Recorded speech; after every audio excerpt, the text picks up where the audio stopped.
नमस्कार प्यारे बच्चों। आज हम 16वां पाठ पढ़ेंगे जिसका नाम है रीढ़ की हड्डी। रीढ़ की हड्डी एक एकांकी है जिसको लिखा है जगदीश चंद्र माथुर ने। जगदीश चंद्र माथुर के द्वारा लिखी गई रीढ़ की हड्डी। भारतीय परंपरा में विवाह नामक संस्कार बहुत ही महत्वपूर्ण महत्वपूर्ण माना जाता है, जिसमें दो परिवारों को है वो केंद्र में रखकर है वो ये निर्णय लिए जाते हैं। इसमें स्त्री को ज्यादा महत्व नहीं दिया जाता, तो है वो आगे चल करके है वो कई समस्याएं है वो उत्पन्न हो जाती है। तो इस एकांकी में है वो इसी को केंद्र में रखते हुए हम है वो पढ़ेंगे। मामूली तरह से सजा हुआ एक कमरा। मामूली तरह से सजा हुआ एक कमरा। अंदर के दरवाजे से आते हुए जिन महाशय की पीठ नजर आ रही है, वे अधेड़ उम्र के मालूम होते हैं। एक तख्त को पकड़े हुए पीछे की ओर चलते चलते कमरे में आते हैं। तख्त का दूसरा सिरा उनके नौकर ने पकड़ रखा है, यानी जो तख्त है उसका आगे का सिरा जिन महाशय ने पकड़ रखा है, उनकी पीठ नजर आ रही है और पीछे से उसको है वो नौकर ने पकड़ रखा है। बाबू, अबे धीरे धीरे चल, अब तख्त को उधर मोड़ दे, उधर, बस बस। नौकर, बिछा दूं साहब? बाबू, जरा तेज आवाज में। और क्या करेगा, परमात्मा के यहाँ अक्ल बंट रही थी तो तू देर से पहुंचा था क्या? बिछा दूं साहब। और ये पसीना किस लिए बहाया है? नौकर तख्त बिछाता है, ही। बाबू, हंसता क्यों है बे? हमने भी जवानी में कसरतें की है, कलशों से नहाता था। कलश, कलश कहते हैं यानी तांबे के पानी भरने का जो बर्तन होता है गड़े के जैसा, उसको है वो कहते हैं। लोटों की तरह ये तख्त क्या चीज है? उसे सीधा कर, यूं, हाँ बस। और सुन, बहू जी से दरी मांगला, इसके ऊपर बिछाने के लिए चद्दर भी।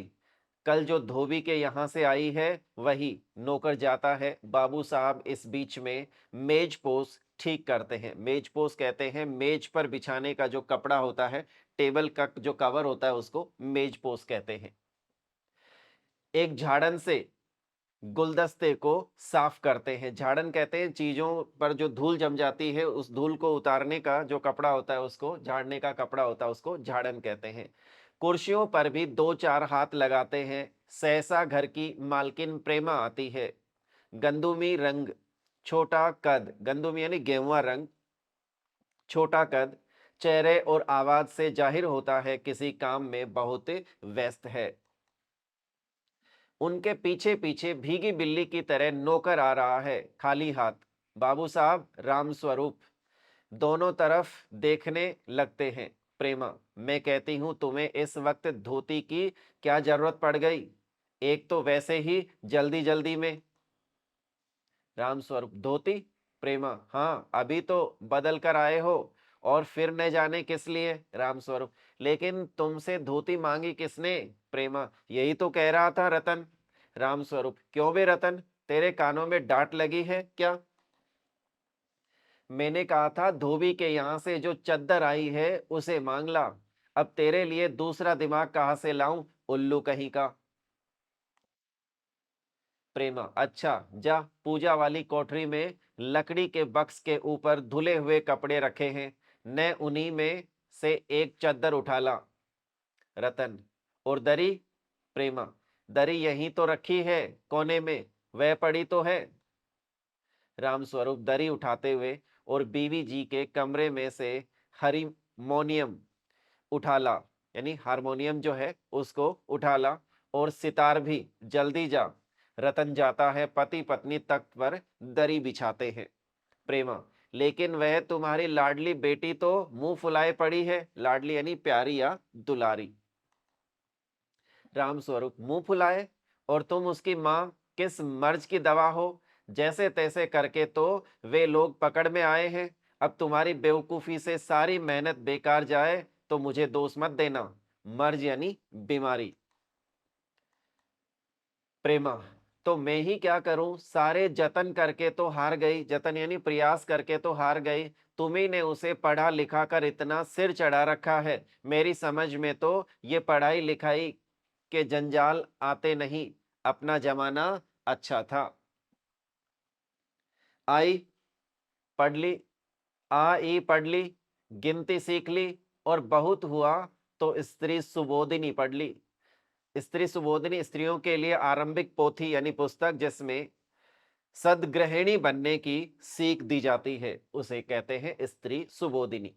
सच पूछो तो स्त्री सुबोधिनी में ऐसी ऐसी बातें लिखी है, ऐसी बातें कि क्या तुम्हारी बीए एमए की पढ़ाई होगी।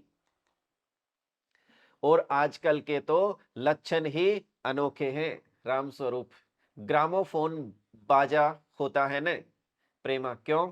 राम स्वरूप, दो तरह का होता है, एक तो आदमी का बनाया हुआ, उसे एक बार चलाकर जब चाहे तब रोक लो, और दूसरा परमात्मा का बनाया हुआ रिकॉर्ड, एक बार चढ़ा तो रुकने का नाम नहीं। प्रेमा, हटो भी, तुम्हें ठिठोली भी सूझती रहती है। ठिठोली यानी मजाक ही सूझता रहता है। यह तो होता नहीं कि उस अपनी उमा को राह पर लाते। अब देर ही कितनी रही है उन लोगों के आने में। राम स्वरूप, तो हुआ क्या?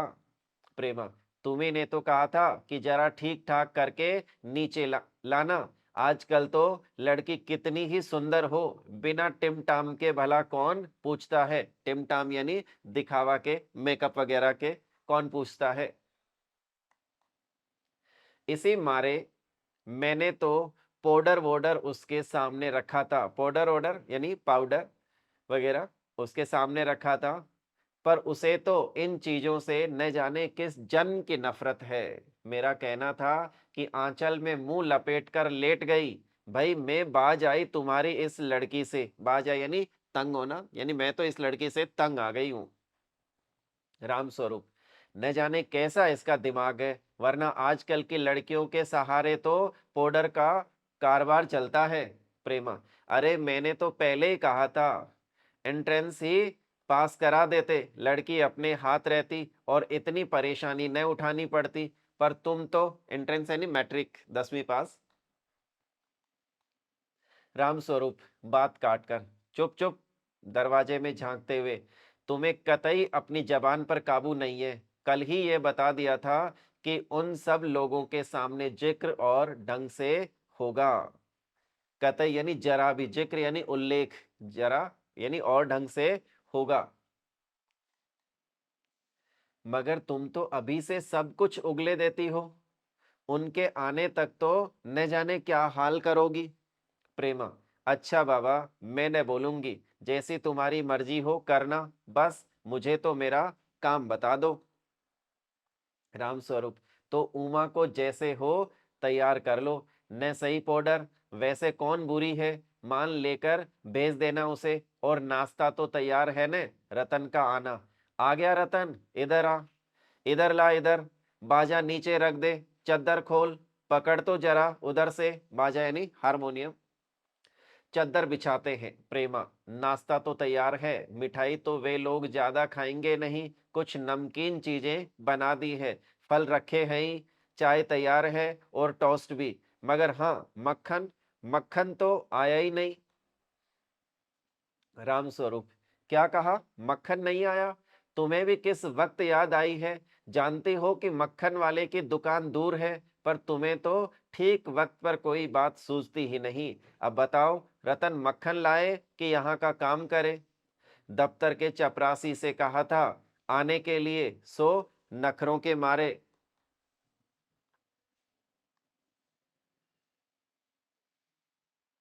प्रेम, यहाँ का काम कौन ज्यादा है? कमरा तो सब ठीक ठाक है ही, बाजा सितार आ ही गया, नाश्ता यहाँ बराबर वाले कमरे में ट्रे में रखा हुआ है, सो तुम्हें पकड़ा दूंगी। एक आध चीज खुद ले आना, इतनी देर में रतन मक्खन ले ही आएगा। दो आदमी ही तो है। राम स्वरूप, हाँ, एक तो बाबू गोपाल प्रसाद और दूसरा खुद लड़का है। देखो, उमा से कह देना कि जरा करीने से आए। करीने यानी ढंग से। ये लोग जरा ऐसे ही हैं। गुस्सा तो मुझे बहुत आता है इनके दकियानूसी ख्यालों पर। दकियानूसी मतलब पुरातन पंथी या पुराने विचारों, कि भाई पुराने विचारों पे यानी दकियानूसी पे मुझे गुस्सा तो बहुत आता है। खुद पढ़े लिखे हैं, वकील हैं, सभा सोसाइटियों में जाते हैं, मगर लड़की चाहते हैं ऐसी कि ज्यादा पढ़ी लिखी न हो। प्रेमा, और लड़का? रामस्वरूप, बताया तो था तुम्हें, बाप शेर है तो लड़का सवा शेर। बीएससी के बाद लखनऊ में ही तो पढ़ता है, मेडिकल कॉलेज में। कहता है कि शादी का सवाल दूसरा है, तालीम का दूसरा। क्या करूं, मजबूरी है। तालीम यानी शिक्षा। तो यहाँ पे विवाह का वातावरण चल रहा है कि भाई विवाह किस तरीके से दो परिवार है वो आपस में मिलते हैं, यानी सगाई लड़की देखने की है, वो जो परंपराएं होती है उसमें किस तरीके का माहौल होता है उसी का वर्णन है वो यहाँ पे किया जा रहा है। मतलब अपना है, वरना इन लड़कों और इनके बापों को ऐसी कोरी कोरी सुनाता कि ये भी रतन, जो अब तक दरवाजे के पास चुपचाप खड़ा हुआ था, जल्दी जल्दी बाबूजी बाबूजी। रामस्वरूप, क्या है? रतन, कोई आते हैं। रामस्वरूप दरवाजे से बाहर झांक कर जल्दी मुंह अंदर करते हुए, अरे ए प्रेमा, वे आ भी गए। नौकर पर नजर पड़ते ही, अरे तू यहीं खड़ा है बेवकूफ, गया नहीं मक्खन लाने? सब चौपट कर दिया। अबे उधर से नहीं, अंदर के दरवाजे से जा। नौकर अंदर आता है। और तुम जल्दी करो प्रेमा, उमा को समझा देना, थोड़ा सा गा देगी। प्रेमा जल्दी से अंदर की तरफ जाती है। उसकी धोती जमीन पर रखे हुए बाजे से अटक जाती है। प्रेमा, ओह ये बाजा वह नीचे ही रख गया है कमबख्त। रामस्वरूप, तुम जाओ, मैं रखे देता हूं जल्दी। प्रेमा जाती है। बाबू रामस्वरूप बाजा उठाकर रखते हैं। किवाड़ों पर दस्तक, यानी गेट पर दस्तक होती है। रामस्वरूप, हैं आइए आइए, हैं यानी उनका स्वागत किया जा रहा है, अंदर की तरफ बुलाया जा रहा है।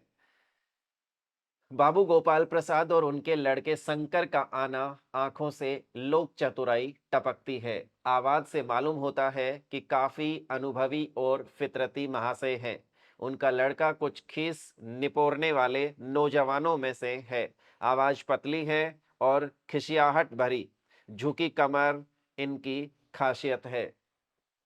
रामस्वरूप अपने दोनों हाथ मलते हुए, हैं हूँ, इधर तशरीफ लाइए इधर। बाबू गोपाल प्रसाद बैठते हैं मगर बेंत गिर पड़ता है।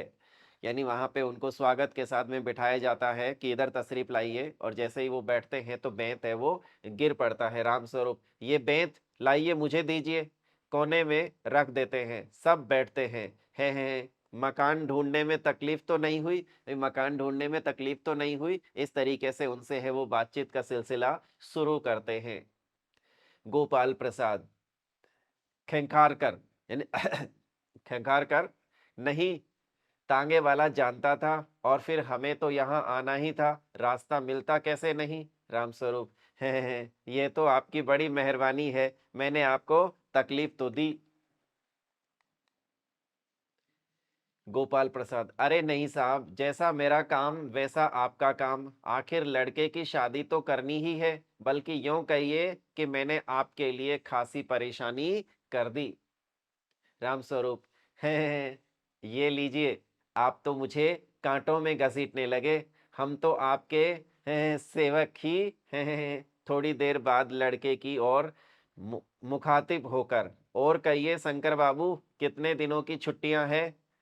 मुखातिब यानी उनकी तरफ देखते हुए, उन्मुख होते हुए।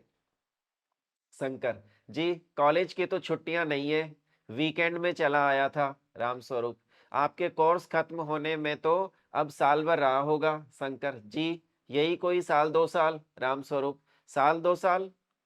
शंकर, जी एक आध साल का मार्जिन रखता हूँ। गोपाल प्रसाद, बात यह है साहब कि यह शंकर एक साल बीमार हो गया था। क्या बताएं, इन लोगों को इसे उम्र में सारी बीमारियां सताती है।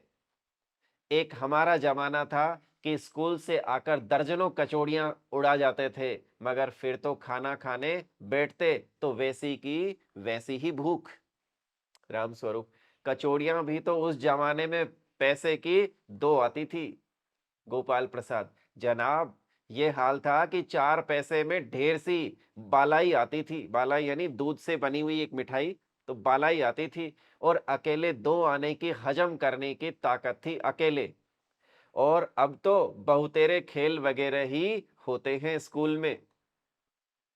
तब न कोई वॉलीबॉल जानता था, न टेनिस, न बैडमिंटन, बस कभी हॉकी या क्रिकेट कुछ लोग खेला करते थे, मगर मजाल की कोई कह जाए कि यह लड़का कमजोर है, शंकर और रामस्वरूप खीसे निपोरते हैं। रामस्वरूप, जी हाँ, उस जमाने की बात ही दूसरी थी। हैं। गोपाल प्रसाद जोशीली आवाज में, और पढ़ाई का ये हाल था कि एक बार कुर्सी पर बैठे कि 12 घंटे की सिटिंग हो गई। 12 घंटे। जनाब, मैं सच कहता हूं कि उस जमाने का मैट्रिक भी वह अंग्रेजी लिखता था फर्राटे की, कि आजकल के एमए भी मुकाबला नहीं कर सकते। यानी आजकल के एमए पढ़े लिखे लोग भी मुकाबला नहीं कर सकते। उस समय के मैट्रिक पास जो होते, वो भी बोला खासी अच्छी है, वो अंग्रेजी लिख लेते और फर्राटेदार बोल भी लेते। राम स्वरूप, जी हाँ, ये तो है ही। गोपाल प्रसाद, माफ कीजिएगा बाबू राम स्वरूप, उस जमाने की जब याद आती है, अपने को जब्त करना मुश्किल हो जाता है। जब्त यानी संयत, यानी कंट्रोल में रखना मुश्किल हो जाता है। राम स्वरूप, है जी हाँ, वह तो रंगीन जमाना था, रंगीन जमाना है। शंकर भी ही करता है, यानी वो भी हंसने लगता है। गोपाल प्रसाद, एक साथ अपनी आवाज और तरीका बदलते हुए, अच्छा तो साहब बिजनेस की बातचीत हो जाए। रामस्वरूप चौंक कर, बिजनेस? बिज समझकर, ओह अच्छा अच्छा, लेकिन जरा नाश्ता तो कर लीजिए। उठते हैं गोपाल प्रसाद, ये सब आप क्या तकल्लुफ करते हैं? रामस्वरूप, है तकल्लुफ किस बात का है? ये तो मेरी बड़ी तकदीर है कि आप मेरे यहाँ तशरीफ लाए, वरना मैं किस काबिल हूँ। तकल्लुफ का मतलब यहाँ पे कष्ट या यानी औपचारिकता से है। माफ कीजिएगा जरा, अभी हाजिर हुआ, अंदर जाते हैं। गोपाल प्रसाद थोड़ी देर बाद दबी आवाज में, आदमी तो भला है, मकान वकान से हैसियत भी बुरी नहीं मालूम होती, पता चले लड़की कैसी है। शंकर, जी कुछ खंखार कर इधर उधर देखता है। गोपाल प्रसाद, क्यों क्या हुआ? शंकर, कुछ नहीं। गोपाल प्रसाद, झुककर क्यों बैठते हो? ब्याह तय करने आए हो, कमर सीधी करके बैठो। तुम्हारे दोस्त ठीक कहते हैं कि शंकर की बैकबोन। इतने में बाबू रामस्वरूप आते हैं, हाथ में चाय की ट्रे लिए हुए मेज पर रख देते हैं। गोपाल प्रसाद, आखिर आप माने नहीं? रामस्वरूप चाय प्याले में डालते हुए, हैं आपको विलायती चाय पसंद है या हिंदुस्तानी? विलायती मतलब विदेशी। गोपाल प्रसाद, नहीं नहीं साहब, मुझे आधा दूध और आधी चाय दीजिए, और जरा चीनी ज्यादा डालिएगा। मुझे तो भाई ये नया फैशन पसंद नहीं। एक तो वैसे ही चाय में पानी काफी होता है, और फिर चीनी भी नाम के लिए डाली जाए तो जायका क्या रहेगा? जायका यानी स्वाद। राम स्वरूप, हैं कहते तो आप सही हैं, प्याला पकड़ाते हैं। शंकर खिंकार कर, सुना है सरकार अब ज्यादा चीनी लेने वालों पर टैक्स लगाएगी। गोपाल प्रसाद चाय पीते हुए, सरकार जो चाहे सो कर ले, पर पर अगर आमदनी करनी है तो सरकार को बस एक ही टैक्स लगाना चाहिए। रामस्वरूप शंकर को प्याला पकड़ाते हुए, वह क्या? गोपाल प्रसाद, खूबसूरती पर टैक्स। रामस्वरूप और शंकर हंस पड़ते हैं। मजाक नहीं साहब, ये ऐसा टैक्स है जनाब कि देने वाले चू भी न करेंगे।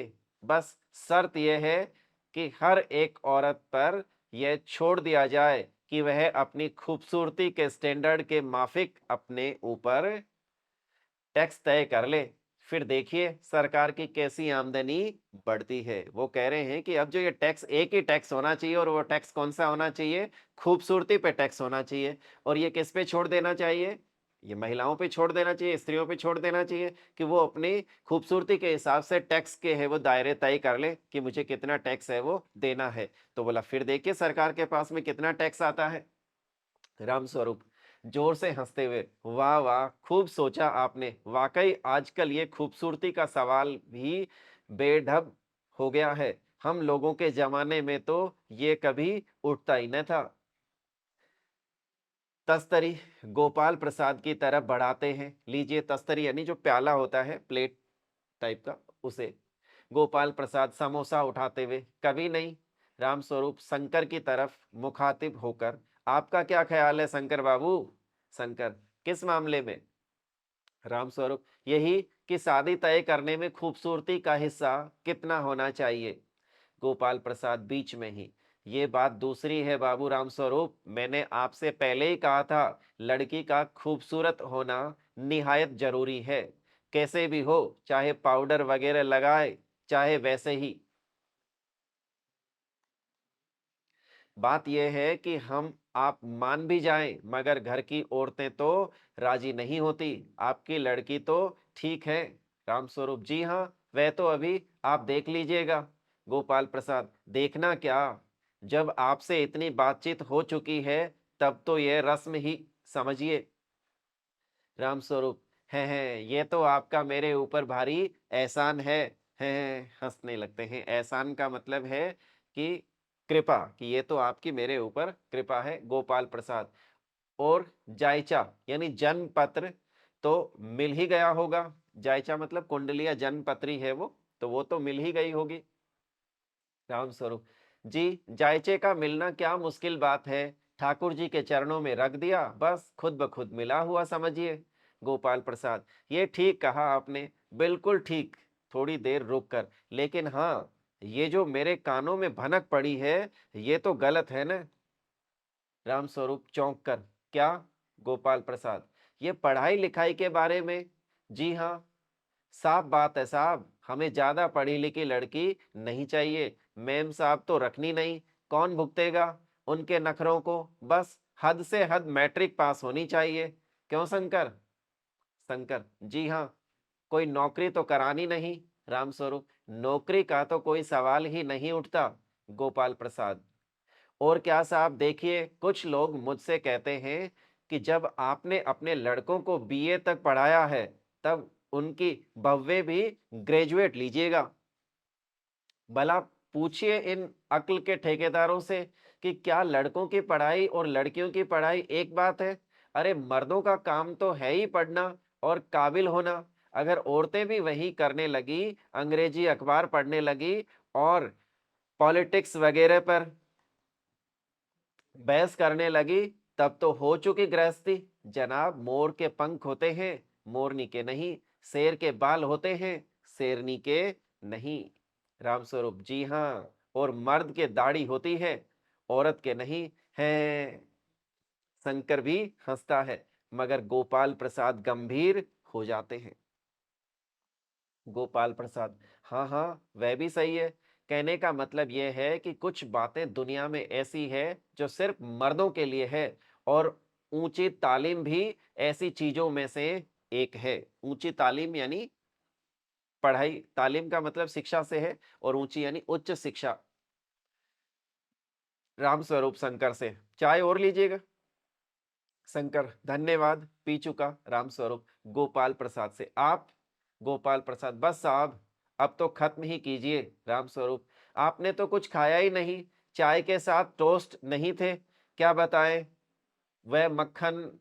गोपाल प्रसाद, नाश्ता ही तो करना था साहब, कोई पेट तो भरना था नहीं, और फिर टोस्ट वोस्ट में खाता भी नहीं। राम स्वरूप, हूँ है। मेज को एक तरफ सरका देते हैं, फिर अंदर के दरवाजे की तरफ मुंह कर जरा जोर से, अरे, जरा पान भिजवा देना, सिगरेट मंगवाऊं? गोपाल प्रसाद, जी नहीं। पान की तस्तरी हाथों में लिए उमा आती है, उमा यानी उनकी लड़की आती है, सादगी के कपड़े, गर्दन झुकी हुई। बाबू गोपाल प्रसाद आंखें गड़ाकर और शंकर आंखें बिछाकर उसे ताक रहे हैं। ताकना मतलब कुछ रखने के लिए दीवार में बनी छोटी जगह होती है, लेकिन ताक रहे हैं मतलब उनको देख रहे हैं। ताकना मतलब देखना है यहाँ पे। राम स्वरूप, है, यही है, आपकी लड़की है, लाओ बेटी, पान मुझे दो। उमा पान की तस्तरी अपने पिता को देती है। उस समय उसका चेहरा ऊपर को उठ जाता है, और नाक पर रखा हुआ सोने की रिम वाला चश्मा दिखता है। बाप बेटे चौंक उठते हैं। गोपाल प्रसाद और शंकर एक साथ, चश्मा? राम स्वरूप जरा सक पकाकर, जी वह पिछले महीने में इसकी आंखें दुखनी आ गई थी, सो कुछ दिनों के लिए चश्मा लगाना पड़ रहा है। गोपाल प्रसाद, पढ़ाई वढ़ाई की वजह से तो नहीं है ना कुछ? राम स्वरूप, नहीं साहब, वह तो मैंने अर्ज किया न। गोपाल प्रसाद, हूँ संतुष्ट होकर कुछ कोमल स्वर में, बैठो बेटी। राम स्वरूप, वहां बैठ जाओ उमा। उस तख्त पर अपने बाजे वाजे के पास उमा बैठती है। गोपाल प्रसाद, चाल में तो कुछ खराबी है नहीं, चेहरे पर भी छवि है। हाँ, कुछ गाना बजाना सीखा है। रामस्वरूप, जी हाँ, सितार भी और बाजा भी। सुनाओ तो उमा एक आध गीत सितार के साथ। उमा सितार उठाती है। थोड़ी देर बाद मीरा का मशहूर गीत मेरे तो गिरधर गोपाल दूसरों ने कोई गाना शुरू कर देती है। स्वर से जाहिर है कि गाने का अच्छा ज्ञान है। उसके स्वर में तल्लीनता आ जाती है, यहाँ तक कि उसका मस्तक उठ जाता है। उसकी आंखें शंकर की झेंपती सी आंखों से मिल जाती है और वह गाते गाते एक साथ रुक जाती है। राम स्वरूप, क्यों, क्या हुआ? गाने को पूरा करो उमा। गोपाल प्रसाद, नहीं नहीं साहब, काफी है, लड़की आपकी अच्छा गाती है। उमा सितार रखकर अंदर जाने को उठती है। गोपाल प्रसाद, अभी ठहरो बेटी। राम स्वरूप, थोड़ा और बैठी रहो उमा। उमा बैठती है। गोपाल प्रसाद उमा से, तो तुमने पेंटिंग वेंटिंग भी? उमा चुप। राम स्वरूप, हाँ, वह तो मैं आपको बताना भूल ही गया। वह जो तस्वीर टंगी हुई है कुत्ते वाली, इसी ने खींची है, और वह उस दीवार पर भी। गोपाल प्रसाद, हूँ, ये तो बहुत अच्छा है। और सिलाई वगैरह? रामस्वरूप, सिलाई तो सारे घर की इसी के जिम्मे रहती है, यहाँ तक कि मेरी कमीजें भी हूँ है। वो हंसने लगते हैं। गोपाल प्रसाद, ठीक, लेकिन हाँ बेटी, तुमने कुछ इनाम विनाम भी जीते हैं? उमा चुप। रामस्वरूप इशारे के लिए खांसते हैं, लेकिन उमा चुप है। उसी तरह गर्दन झुकाए गोपाल प्रसाद अधीर हो उठते हैं और रामस्वरूप सक पकाते हैं। रामस्वरूप, जनाब दो उमा, जवाब दो उमा। गोपाल प्रसाद से, हैं जरा शर्माती है, इनाम तो इसने। गोपाल प्रसाद, जरा रूखी आवाज, जरा इसे भी तो मुंह खोलना चाहिए। रामस्वरूप, उमा देखो, आप क्या कह रहे हैं, जवाब दो ने। उमा हल्की लेकिन मजबूत आवाज में, क्या जवाब दूं बाबूजी? जब कुर्सी मेज से कुछ नहीं पूछता, जब कुर्सी मेज से कुछ नहीं पूछता, सिर्फ खरीदार को दिखला देता है। पसंद आ गई तो अच्छा है, वरना। रामस्वरूप चौंक कर खड़े हो जाते हैं। उमा उमा उमा, अब मुझे कह लेने दीजिए बाबूजी। ये जो महाशय मेरे खरीदार बनकर आए हैं, इनसे जरा पूछिए कि क्या लड़कियों के दिल नहीं होता?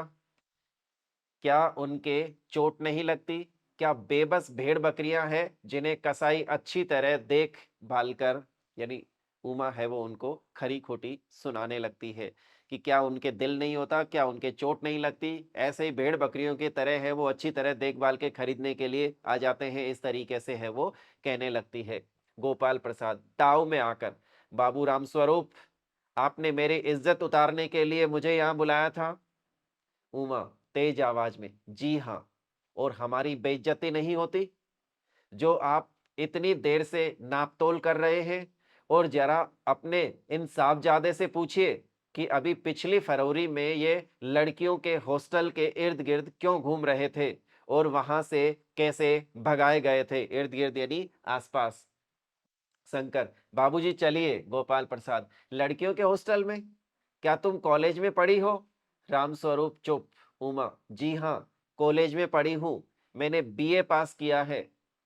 कोई पाप नहीं किया, कोई चोरी नहीं की, और न आपके पुत्र की तरह ताक झांक कर कायरता दिखाई है। मुझे अपनी इज्जत अपने मान का ख्याल तो है, लेकिन इनसे पूछिए कि ये किस तरह नौकरानी के पैरों पड़कर अपना मुंह छिपाकर भागे थे। राम स्वरूप, उमा उमा। गोपाल प्रसाद खड़े होकर गुस्से में, बस हो चुका। बाबू राम स्वरूप, आपने मेरे साथ दगा किया। आपकी लड़की बीए पास है और आपने मुझसे कहा था कि सिर्फ मैट्रिक तक पढ़ी है। लाइए, मेरी छड़ी कहाँ है? मैं चलता हूं। बेंत ढूंढ कर उठाते हैं। बीए पास, उफ़ो, गजब हो जाता। झूठ का भी कुछ ठिकाना है। आओ बेटे, चलो दरवाजे की ओर बढ़ते हैं। उमा, जी हाँ, जाइए, जरूर चले जाइए, लेकिन घर जाकर जरा ये पता लगाइएगा कि आपके लाडले बेटे के रीढ़ की हड्डी भी है या नहीं, यानी बैकबोन। बैकबोन। बाबू गोपाल प्रसाद के चेहरे पर बेबसी का गुस्सा है और उनके लड़के के रुलासापन यानी रोने का सा भाव हो जाता है उसके चेहरे पे। दोनों बाहर चले जाते हैं। बाबू राम स्वरूप कुर्सी पर धम से बैठ जाते हैं। उमा सहसा चुप हो जाती है। प्रेमा घबराहट की हालत में है, वो अंदर आती है। प्रेमा, उमा उमा रो रही है। यह सुनकर राम स्वरूप खड़े होते हैं। रतन आता है। रतन, बाबूजी, मक्खन। सब रतन की तरफ देखते हैं और पर्दा गिरता है। इस तरीके से वहां पे किस तरीके का माहौल होता है उसके बारे में है वो, इस एकांकी से है वो आपने जाना। उम्मीद करता हूं ये आपको समझ में आई होगी। धन्यवाद दोस्तों, नमस्कार।